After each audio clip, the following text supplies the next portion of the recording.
Ce samedi 13 février marque le 13e anniversaire de la mort d'Henri Salvador.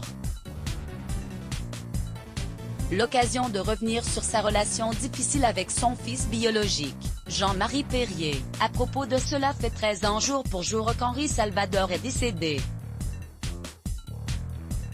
Victime d'une rupture d'anévrisme en 2008, le chanteur aurait fêté ses 104 ans ce samedi 13 février. Si l'interprète de Jardin d'hiver a connu le succès, sa vie privée était loin d'être un long fleuve tranquille.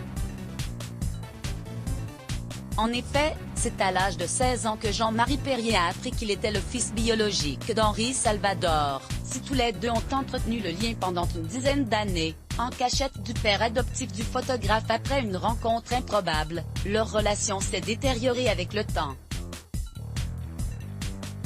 Dans les colonnes de Gala le mercredi 9 janvier 2019, il en dévoilait la principale raison: mon père biologique, Henri Salvador, était un grand artiste mais humainement, expliquait-il.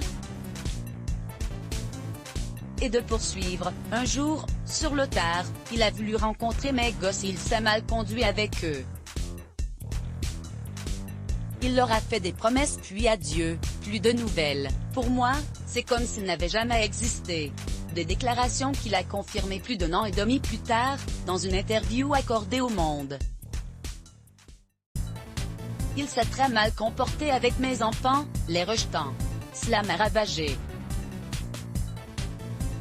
Et c'est avec un psy que j'ai écrit Enfant gâté, Exo, 2001, le livre racontant cette histoire, racontait-il à nos confrères le 25 octobre dernier.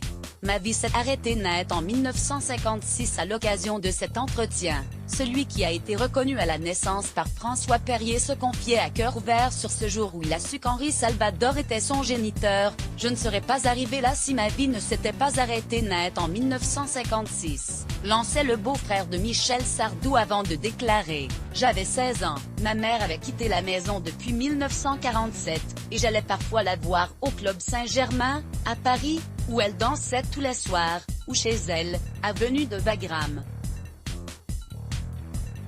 J'y croisais des hommes. Et de révéler cette phrase que lui a dite l'un d'entre eux, à un moment donné, il prend sous la table une pochette de disques, et me la montre en lâchant: ton père n'est pas ton père? Ton père, c'est lui. Des révélations fracassantes. Article écrit avec la collaboration de 6 Medias. Crédit photo, Randolph Direct Bestimage Let's Block KDS. Why?